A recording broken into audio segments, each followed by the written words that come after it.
If you walked into a driveway and saw two 9-year-old boys, like covered in white powder, just melting down lead toothpaste tubes over a glowing red-hot grill, you'd probably stop them. I mean, yeah, I'd grab a fire extinguisher. That is incredibly dangerous. Like, what were they even doing? Well, they were pouring molten lead into plaster molds.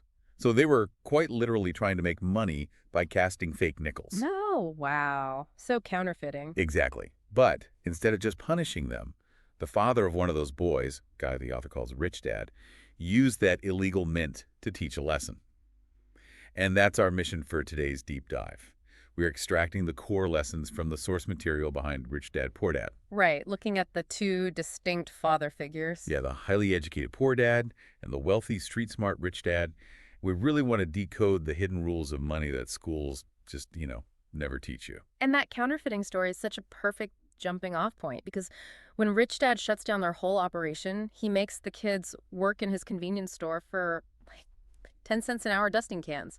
Which sounds terrible. Right, but then he pushes them further and makes them work for absolutely free. Which, honestly, sounds a lot like exploitation. Well, it was a calculated move. I mean, the traditional middle-class mindset is that you work for money, right? You trade your time for a paycheck. Right. He wanted them to feel the frustration of that trap. He wanted to force them to invent money and have it work for them instead. Because they weren't getting a paycheck, they had to look for other opportunities. So they ended up taking discarded comic books from the store and opening a reading library in a basement. Yeah, charging the neighborhood kids 10 cents for admission. They built an income stream that generated cash, even when they were, sitting in school. Exactly. The middle class works for money, but the rich invent systems that make money work for them. So I have to ask about the donkey and the carrot analogy from the text. Is our traditional schooling fundamentally designed to blind us to everything except that carrot? Like just the safe, secure paycheck? Pretty much, yeah. Schools are built to train good employees, not employers. They teach you to chase that salary parrot, which keeps you running on the wheel.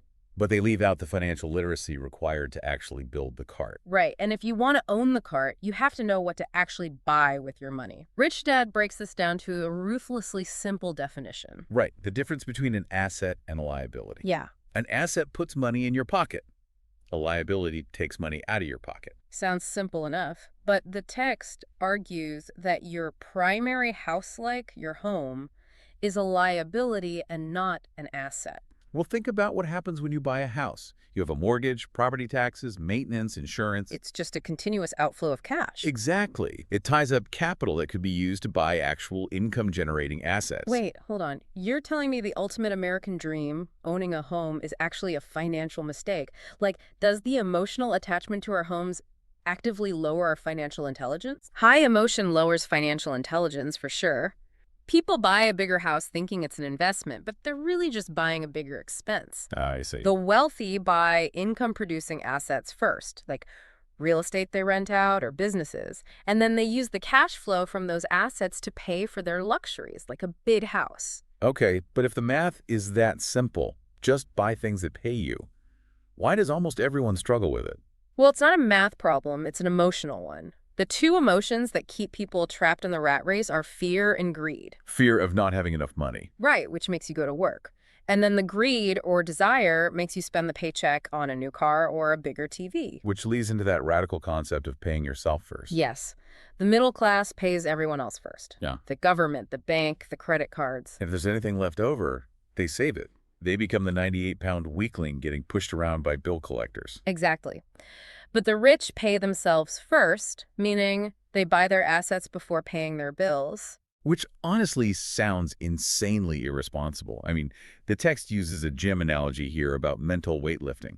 But how does prioritizing assets and coming up short for bills actually help you build wealth? Because when the creditors start screaming, you don't just panic. That specific pressure forces your brain into overdrive. Oh, so you can't just clock in for another hour at a dead-end job. Right. You are forced to invent a new income stream or find a new asset to cover the gap. The fear becomes a catalyst for financial creativity. So you build your financial muscles instead of letting the bullies kick sand in your face. Exactly. Ultimately, building wealth isn't just about memorizing accounting rules or tax codes. It's about mastering your own emotional reactions to fear and greed. Taking control of the cart rather than just blindly chasing the carrot, Which brings us back to those kids melting lead in the driveway. Right, they weren't just playing around. No, they were trying to break the rules they had been handed. So, to wrap up, the source leaves us with a very clear framework to see which rules you are currently playing by. It breaks down income into 3 types. Earned income from a job, portfolio income from paper assets like stocks, and passive income from things like real estate. Right.